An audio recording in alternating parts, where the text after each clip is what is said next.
All right, welcome everybody to today's MVP Office Hours. I want to first start out by plugging a Salesforce Community Conference that's coming up this summer called Midwest Dreamin' in Chicago. And it's going to be great. It's going to be great. It's going to be at the Navy Pier. And as you can see on the slide here, we're going to have keynotes from Salesforce leaders, such as the one and only Peter Coffey, who opens up just about every keynote at Dreamforce. He will be the opening keynote there. And then we'll have a closing keynote by Shauna Wolverton, which you won't want to miss. And then we have things like the live podcast by Mike Gerholt and Jared Miller on the button-click admin. And then we'll have 20 breakout sessions over 5 time slots, including the one and only Steve Moe giving formula gurus, admin tips and tricks, the flow you don't know by Mark Ross, aka Salesforce Yoda, and then other sessions on reports, analytics, Apex, Chatter, and communities, just all over the board. And the slide says early bird ends April 30th. It actually ends May 15th, so they did extend that. So it's just a price of $50, which is super cheap for that. So a lot of awesome stuff, and hopefully you'll be able to make it. It's going to be a good time. So. All right. Without further ado, let's get to MVP Office Hours. So MVPs, can you go ahead and just raise your hand in the web meeting there for me so I can see at the top as usual? While you're doing that, again, welcome everybody. If this is your first time, we're happy to have you on. Let me give you just kind of the rundown of how things go. So this is an open forum. So that means you can speak up if there's dead space. You can post in the chat in the web meeting, raise your hand in the web meeting, whatever suits you. We'll try to answer your question on that. So because it is a open forum, we just ask that you mute your line so we don't hear background noise, barking dogs, crying babies, and so on. Yeah, so it'll be a good time for all. So. A quick introduction of the MVPs who are on the call. I'll just introduce myself real quick. My name is Jared Kingston. I'm a Salesforce consultant at Aperio, and we'll start at the top here. Brian, go ahead and introduce yourself.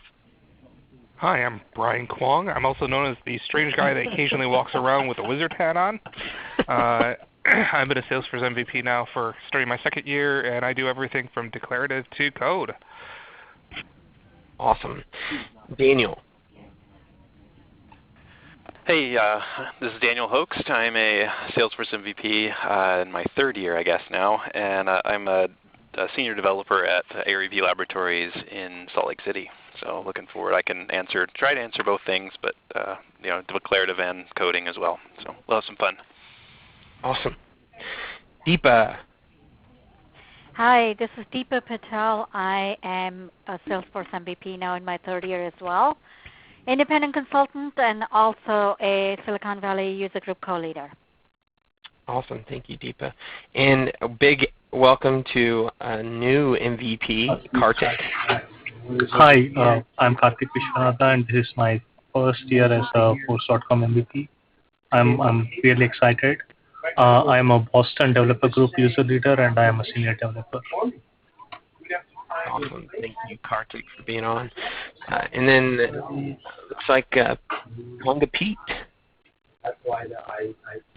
Hi, good afternoon, everyone. My name is Peter Terhune. I'm the Director of Strategic Solutions for Conga. I have been an MVP for almost a year now, and yeah, just along for the ride. And then I see Susan, you're out there as well. Yes, good morning and good afternoon, depending on where you are. I am in the Central Time Zone out of Nebraska. I am a consultant with Sogeti, Certified Sales and Service Cloud, and also the Nebraska User Group Leader.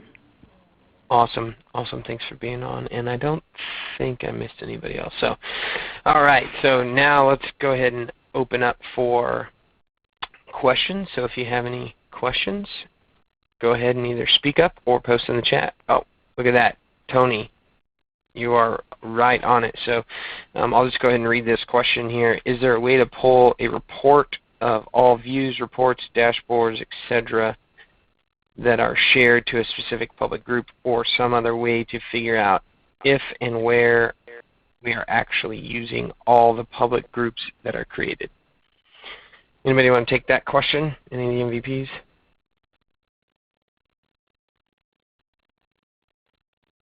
I don't know of a way to do that. I was going to say the only way that I know that you can pull that sort of information is through like the Force.com IDE, I believe.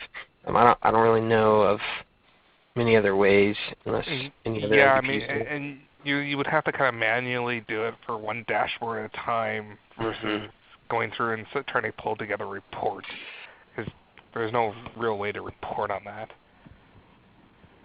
This is Susan. I've gotten away from using public groups with the new report sharing feature and permission sets. Combining those both, it really gives me the same functionality with a lot more control to see who has what.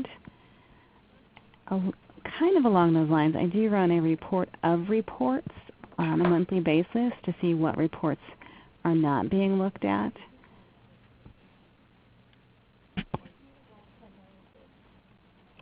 Yeah. So hopefully that kind of helps, but it is a tough thing to find information on, really, in general. So our next question here is from Laurel. Is there a way to integrate Google Analytics page views with campaigns in Salesforce without buying an app or using forms on the site? We just want to track the number of clicks for a campaign, not the people who clicked. Any MVPs have experience with that? When they click on the campaign, where are they going? Are you taking them to a site? Yeah, so this is Laurel. We have campaigns set up for each of our research reports, and they're on the website as a PDF. So in Google Analytics, we're tracking the number of clicks for that web address for the PDF, and we'd love to be able to just pull that number into the campaign that's associated with that PDF. Okay. So so you're already tracking in Google Analytics how many times they visit that, but you'd like to see that on the campaign record in Salesforce. Right. So instead of having to go to Google Analytics in addition to Salesforce to understand information about a report, we'd like it to all be in Salesforce if it's possible. I believe so it's not easy. I think you'd have to do it with code or buy. I don't know of an app out there, but there is a Google Analytics API that you could call. So you could set up basically some code that would do a call out to Google Analytics, and based on the campaign you're on, go get the latest information for it. But I don't believe there's a way to do, at least there's not an easy way to do it, and I'm not aware of any apps that can do it either. It'd be a lot of code. So the apps, I've seen a lot of apps for integration. Are those mostly for when you have a form on your site where people log in to track by person, or are there? I just want that straight up number to come in. Right. I think a lot of the apps on the on AppExchange around Google Analytics are all about just providing a way for you to put the Google Analytics widget tracking tag in your site, in your pages. I don't know of any that, I don't know of any that lets you pull the data back into Salesforce, but I'm looking. Yeah. Yeah, it looks like there's an app out there called CloudAmp, but it's not free. Well, there is an app by Salesforce Labs called Web Analytics. Maybe that would be helpful. Web Analytics, it's built by Salesforce Labs, so it is basically free, and I'm not sure if it's unmanaged, but if it is unmanaged, you can probably do some customizations over there. Okay. Are you just talking about primarily with the PDFs that people are clicking on, I mean, that's our main goal for this. My research team needs to get data about how many people are reading their reports, and right now they have to pull a report from Google Analytics regularly, and it'd be nice if it could just be in the campaign and with all the other information. Just want to throw out a few other options to consider. There are solutions out there that can allow you to track when people are looking at your collateral, which is essentially what your PDFs are. One level would just to be have a form, so in order to view the PDF, they have to fill out the form. Yeah, but there's also paid options. Okay. Well, if you've looked at Pardot, that's a great way to see who's looking at the forms. It passes it right to Salesforce. And beyond just looking at a hard number, it gives you tangible information that you can act upon. So who's looking at it? Are they looking at 6 forms or just one? Or are they? How does Pardot know who's looking? Is it going by IP address, or do they have to fill in a form somehow? They have to identify themselves, and at least initially, and then they're basically putting a cookie on their machine. Okay. So at some point they need to be identified. Either they fill out a form or else you send them an email and they click on that link. And there's a few other similar solutions like that, but just wanted to throw that out there. If, once they start seeing that number for that PDF, then the next step would be like, well, who's clicking on the PDF? Right. I think that's been a big question at my company, and it would require us to put something like a form on our webpage, and we're just not comfortable with that, unfortunately. So we have to just go by the pure numbers as opposed to who. I guess one other option would be to change where you're storing or where they link to. You could actually share use content to share it, and then when it gets downloaded, Salesforce keeps track of when content that's shared gets downloaded, and then you can query that in the API, Salesforce API. So you wouldn't use Google Analytics at all in that case. Okay.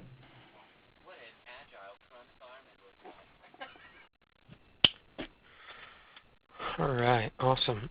Looks like our next question comes from Mark Redgrave. Mark, if you just want to go ahead and describe to us what you're looking for.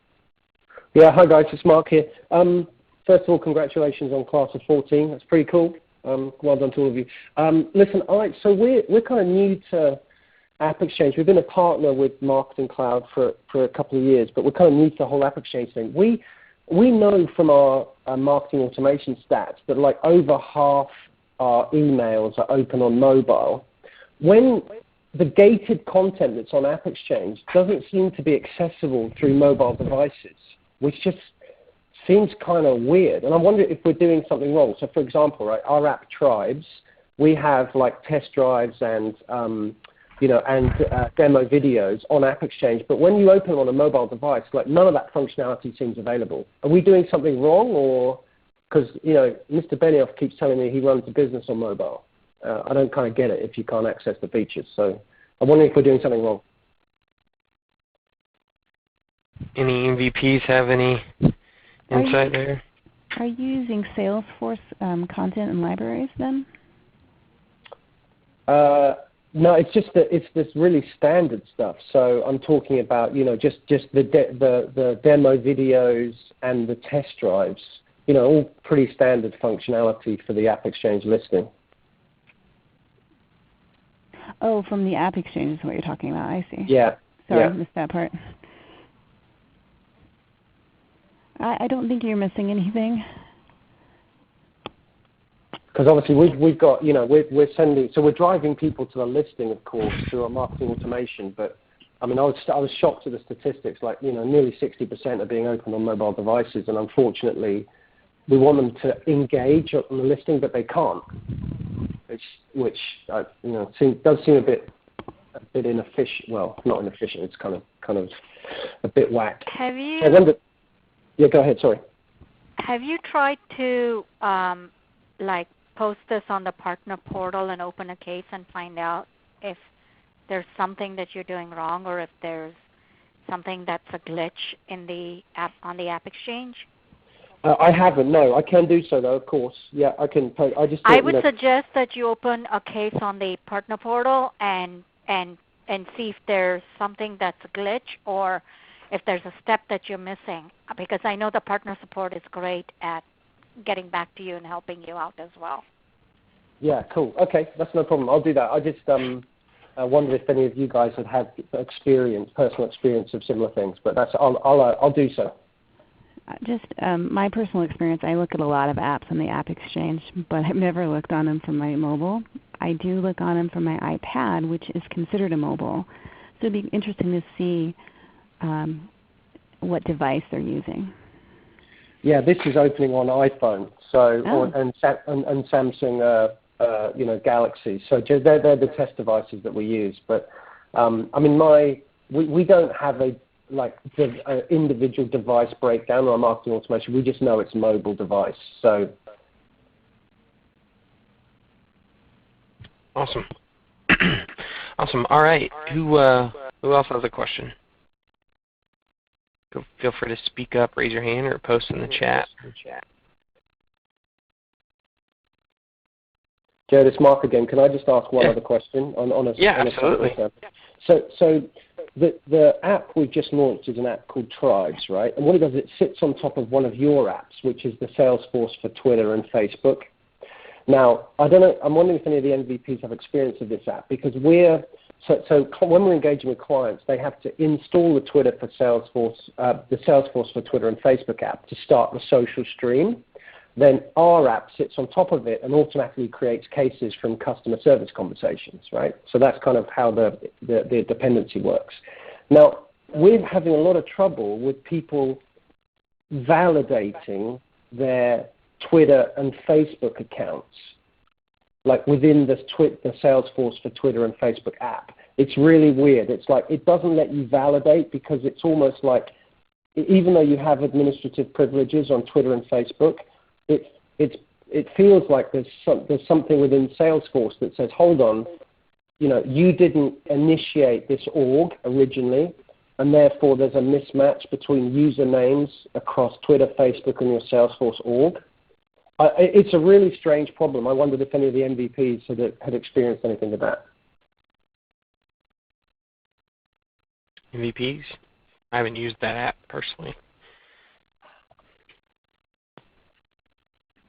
Well, I haven't used this app that you're speaking of, but from the social media standpoint, Salesforce was essentially designed for the end user to be viewing their Twitter and their Facebook connections. And I think what you're designed your solution for is kind of the corporate administrator of the Facebook page. Is that correct? I'm not sure I understood the question fully, but I guess the one thing I do know is that when the administrator of the Salesforce org is also a recognized user and administrator of both the Twitter account and the Facebook page. So we're consistent that on each occasion, they are recognized, authorized administrators of all three platforms. But the Salesforce app spins out an error. The users do not match. That's pretty much what it says. Yeah, I can see that happening. I don't have a solution on how to fix that. Maybe someone else does, but I can see that. Is that so? Your experiences with that is that with different apps where you kind of had a similar kind of conflict between user names, administrator names, that kind of stuff? Yes, I personally have with other apps. How do you solve those? Do you remember, or where does the secret lie? I've personally had that with Forum Assembly, just off the top of my head. And I have to call them, and they have to make sure that it is the right username and the right org. How they fixed it, I don't know, but yeah. Because it almost feels like there's some. It's not a cookie. I'm just using that as an analogy, but it feels like Salesforce is sort of that when you create a Salesforce org, there's like a fundamental username that's associated with that org. That's what it feels like to a non-technical person. And it's kind of like the minute, even if you're even if you've got people who are administrators of that org, if it's not the same username, it already throws up some errors. But this is a tough one. Maybe I just wondered if anyone had any personal experience of it, but could be a long shot.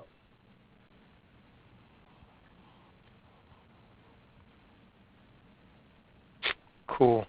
Well, our next question comes from Danielle. Go ahead, Danielle, with your question. Hi, I might have missed the intro, and I don't know if we're only talking about AppExchange, but I have anything. Okay. I have a question that I'm sure you guys have run into and hopefully have some sort of solution or whatnot to this. But when you have what reps will call duplicate leads, but really it's 2 or 3 leads for the same company, and we round robin our leads coming in. So if we do a trade show and load in the whole list of leads, and we have 3 reps in the Northeast and 3 leads from Carbonite coming into that system, then Jerry's going to get one, Vlad's going to get one, and John's going to get one. And they're all working the same company now. So how do you mitigate against? So it's a sales issue and it's a marketing issue with attribution. Same company, multiple leads. You want to dedupe before you import. But if there are 3 different people, you want to dedupe? How do you pick which one to put in? Then it's going to be dependent upon what do you consider a lead. Is the lead the person or is the lead the company?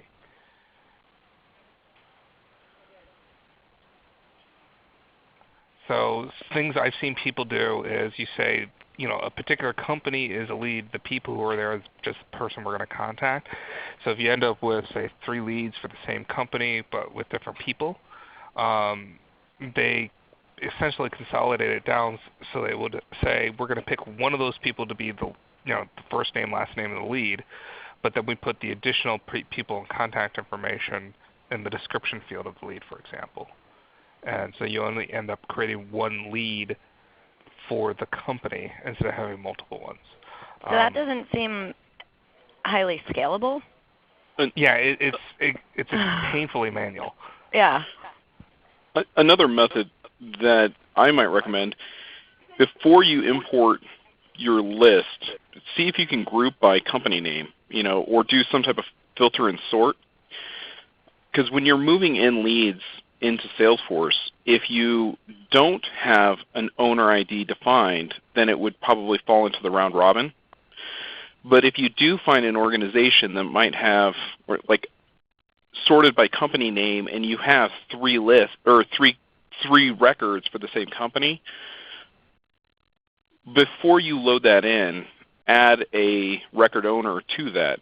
So add, John as the lead owner for those 3 records, so that those are not fed into the round robin queue, and those are automatically attributed to a single record owner. For anything else, that might be just kind of a one-off, and there's only 1 record for that particular grouping, then it just goes in without a defined record owner and is fed into the round robin queue. Okay, so what I'm hearing is there's really no automated way to work through this. So we're also it's not just trade shows. That was actually an easy example, but we're a trial-based company. So we could be working your lead. 1 rep is working your lead, and then someone else at your company, your IT admin, is tasked to go sign up for Carbonite. And your IT admin's email is the one that comes in and creates a second lead and converts to the account and hits a round robin based on our API call to our systems. Wait, did you just say you converted to an account, like you converted before you worked the lead? So you're working 1 lead, and someone else at that company goes and buys. We have an automated process because we're a trial-based company. There's no way our reps can work every single opportunity in trial, and they can't work every single no trial purchase. So if someone went to the website and just bought now, they don't work those because they're already bought. So if I were working your lead, I'm logging my activities, you're in my in progress queue, and someone else from your company goes and buys, that comes into Salesforce as a new account because you're bought, you're a customer now. But it's a new email. It doesn't dedupe on email because The only thing I can think of, and we had to do this with another customer, is literally you would have to write a trigger that looks at the domain of the email coming in, and if it is an existing account, we just did this for a big company where if the email domain exists and they fill out the region or a state, and if those match an existing account, a lead is not created, or actually a lead is created but it's attached to the account as a lookup, so it doesn't fall into the round robin, and a notification is sent to that account manager that a lead was created, and then it shows up in their account as an active lead. We're actually doing a subset of that, and we're going to be expanding it more to existing accounts, leads coming in. That's the easy part. It's more if you're working a lead and a new account comes in. Well, you can apply the same theory that if you would need to do even more of a comparison and say, okay, if the domain is the same, the region is the same, and if a record exists, then you look at the owner and assign it to that owner. But it would have to be a trigger. Yeah, and we have triggers in there for a similar issue. So I think that's your best bet, is look at the domain coming in. Now if someone puts in a Gmail, there's nothing you can do about that. But if somebody from let's say Haluk Consulting, if got one email coming in and then you have another email coming in, if the domain is exactly the same and if the region is the same, or maybe the region might be different, but at least if the email domain is the same, you've got something to compare to, and then you can look at, does a lead record exist? Yes. Who's working it? Assign it to them. If an account exists, who does own that account, and assign it to them and do a lookup to the account. So now you have a related list within the account for all the open leads from that particular company or that particular domain.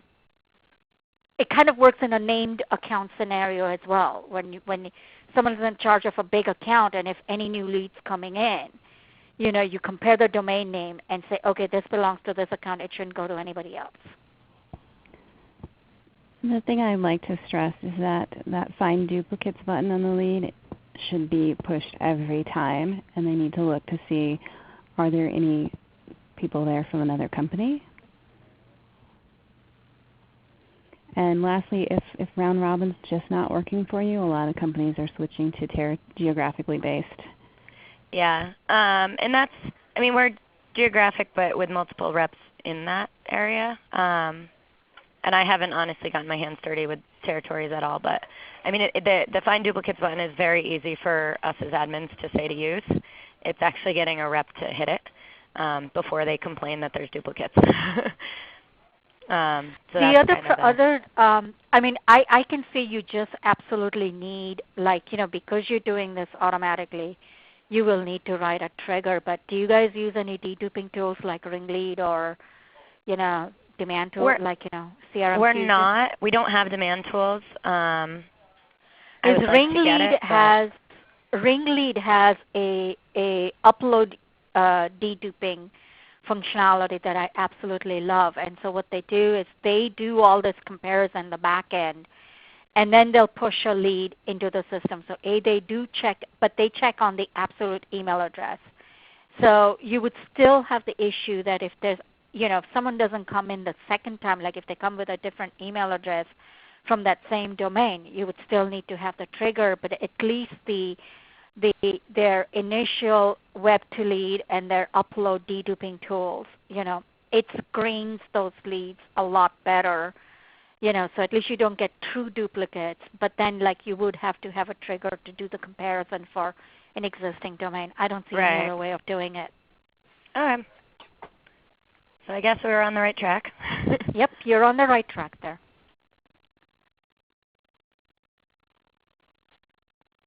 All right, we have our next question here from Lisa. Lisa, do you just want to kind of give a background of your question? Hello? Yeah, go ahead. Hi, everyone.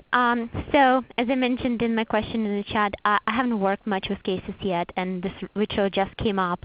So I apologize if it's a little silly. I haven't researched it much yet. So I started a new company, and they only have one page layout for the closed cases. And the new requirement is to create completely different flow. So I have created new record type and new page layout. And I did create a new closed case page layout. However, when I test and, well, I can figure out how to link them basically, right? So let's call it web registration. So when I go and create new case and I choose a record type of web registration, I have my very nice page layout, everything's fine, and when I complete and close the case, I get the original page layout that they had already, not the one that I just created for closed. Does it make sense? So what you have to do is when your workflow rule, remember if you just create a single page layout without a record type, you can only apply that page layout to a profile. Mm-hmm. But if you have a record type, so what happens is when you close the case, when your workflow rule checks for that stage saying closed, then what you do with the workflow rule is change the record type upon closing, which will then show the correct page layout for the closed page layout. Just the page layout by itself doesn't do it. You have to change the record type and associate that page layout to that record type. Somebody just put us on hold. Yeah, somebody's done put us on hold. Just to confirm, I am going to create a new record type that I will call web registration closed, then associate the closed page layout, and then create a workflow that will just switch it, right? Yes. So in the workflow you say if the stage is closed or whatever field is, change the record type to this record type and make sure you use the record type ID. Right. Because what ends up happening is if you rename the record type, like if you hard code the name, and if you rename the record type, that workflow rule doesn't work anymore. Yeah. But if you use the record type ID, you have the flexibility to renaming it however you want. Excellent. Thank you so much. You're welcome. Whew, sorry guys, somebody put us on hold there, so I finally found the number and was able to mute it. So thanks. At least it was classy music. Yeah, it was. it was almost like on purpose. Yeah, well, it was great. It was great background music for Deepa helping answer that question and soothing. So awesome. All right, who else has a question and potentially not music to play with it? This is Rich calling some names. Yeah, go ahead. Yeah, we're just about ready to start working on an archiving strategy because we're we're well over disk space right now. And I just wanted to run by kind of our thoughts of how we were going to go about it and maybe look for people to poke holes in it and maybe give some best practice advice. What we were thinking is that the strategy we take is we would identify all of our objects that we wanted to that we're going to be archiving data off of, and we would create basically a copy of that object as an archive object, so we can basically push the data using Apex into those, and then we'd have the users verify that we didn't archive off anything that we didn't want to, and if they did, we can basically restore it. And once they verified it, we would use a third-party tool to basically move that data in the archive tables off to a non-Salesforce storage mechanism, or basically our data warehouse, so that we can report off of it later on. And I was just wondering, any gotchas that people have encountered? We're going to be archiving off things, both standard Salesforce objects, custom objects, and objects in managed packages from some third-party packages that we use. Are you using an ETL tool at all? We're going to be using Informatica to move the data from Salesforce to our data warehouse. So the question I have is because I know that a lot of the ETL tools give you the ability to do filtering. Yeah. And my concern is you're trying to create another custom object which is going to take up even more space. why not use the ETL tool to filter down based on your criteria, move that data out, verify that it's in the data warehouse, and then take it out of Salesforce instead of creating a custom object? We could do that. Because if you create a custom object, that's going to count towards your data storage, and now you're duplicating data before you're archiving it. Well, I mean, I guess when I said when we use Apex to move the data from the original objects to the archive objects, we'd actually be moving the data, so it would just be moving it from one object to another. So I didn't think that would. So what is the purpose of that, though? What does that accomplish, though? After we did that, we would have the users do basically a validation, because I don't necessarily trust that the users have figured out the filter criteria correctly. Okay. Maybe we can move to a more streamlined version. Maybe the second or third year, because this is going to be a yearly process. Versus I know some organizations would do it on a monthly or quarterly or twice a year, but our needs in higher education require that we can only purchase stuff once a year. Okay. So, but I mean, I like the idea. Once we get it, I'd love to eliminate steps. Well, Informatica is a great tool. I've used it in my previous life at Business Objects, so it's a great tool. They've been in business for so long that the likelihood of things going wrong are less, but I agree with you with your strategy for making sure that the people know what they want to archive, right? But that's also where one of the things that I do with my clients is we define an archival strategy before we start doing anything and say, is this exactly what you want? Draw out a map, do an ERD, lay it out in front of them and say, is there anything else you think or you don't? And then move on with that. And I don't know if that's a possibility to do before you start, but I think you're on the right path there. Okay, great. Any other gotchas that people have? Well, thank you, everyone. Nobody?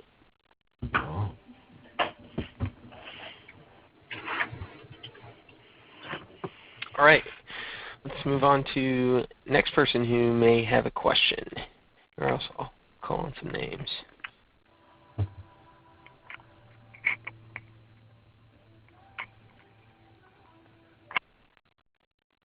All right, I'm going to just go down the line here. And if you don't, that's okay. Christine Klein, do you have anything you'd like to ask? No, I'm okay. Okay, awesome. David Thuo, you have any question you'd like to ask the MVPs? No, I'm good. Cool. All right. Let's see here. Jessica Besser-Rosenberg, you have a question? Just listening in. Just listening in. Cool. Morali, do you have a question or just listening? I'm just following. Thank you. All right. Nicholas Campbell, do you have anything you'd like to ask? No, I'm good right now. Thank you. All right. Reed, do you have anything you'd like to ask? I do not. Thank you. Yeah, no problem. Scott Thornton, do you have anything you'd like to ask? Well, I was just listening in, but one thing I wanted to ask I didn't come in here with the intention of asking it, but may as well. Yeah. Does anybody know if there's an easy way to take a report that we've built and the report filter criteria and generating a SQL query from there?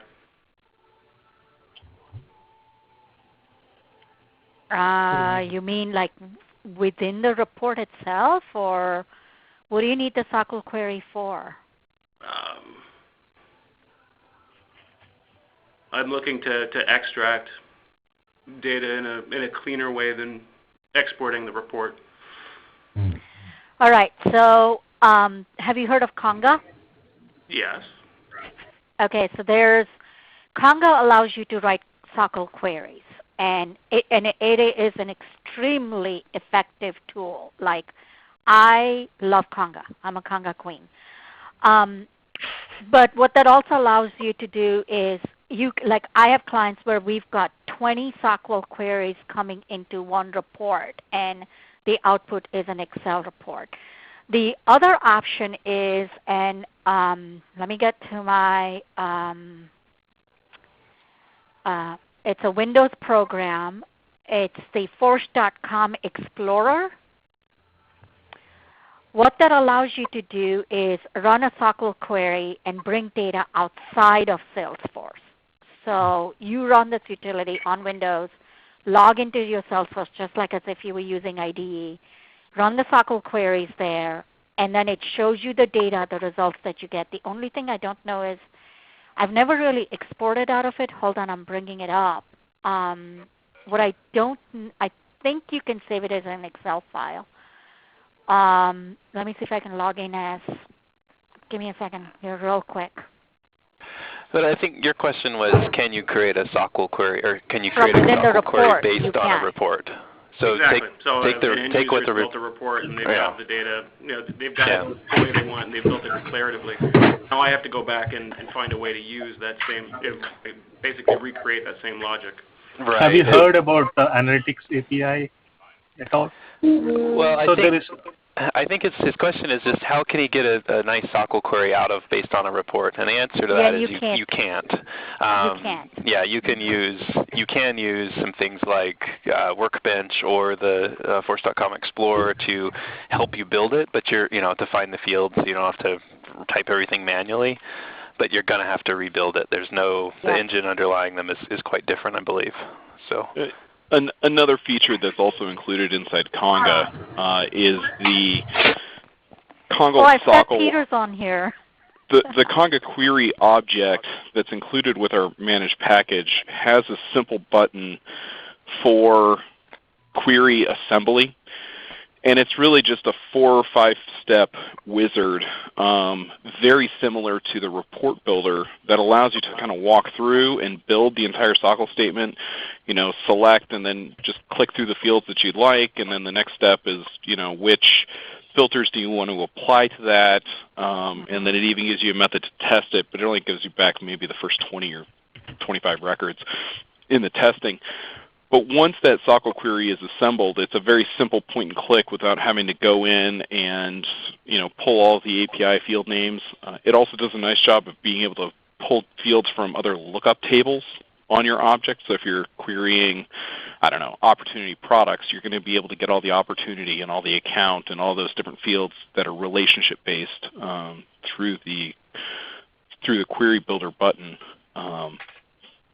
But yeah, there's not a known method, because otherwise, if there was a quick way to take a report and spit it out as SOQL, we would have been doing that years ago. Well, why aren't you? Because we run both. We can run reports and/or queries, and querying is a much cleaner data retrieval method than using the report servlet or the analytics API. Agreed. From our standpoint. And so if there was a method in which we could just, take a report ID and be able to scrape the SOQL out of it and then run the SOQL, we would be using that method. But there isn't a really elegant method to do that. Very cool. Thanks, everybody.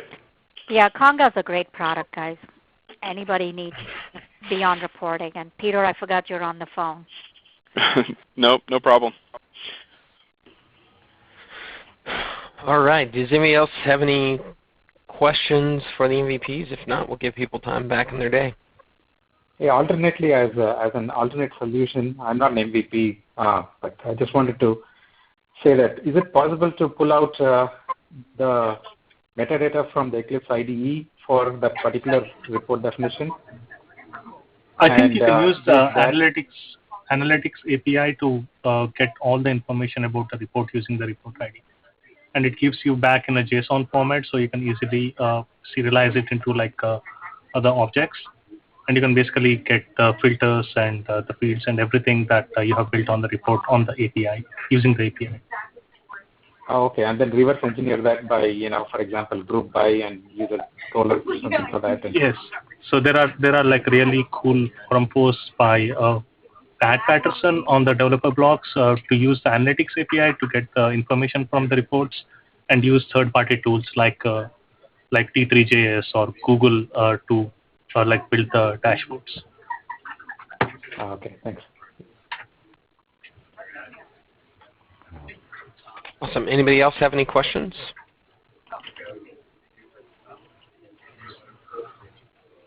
All right. Well, we'll wrap it up for today then. Thanks again, everybody, for your time. And as always, let us know if you have any feedback. And again, lastly, I'll plug Midwest Dreamin' one more time. Go check it out if you haven't at midwestdreamin.com. All right, guys. Have a good weekend. Bye, guys. Bye now.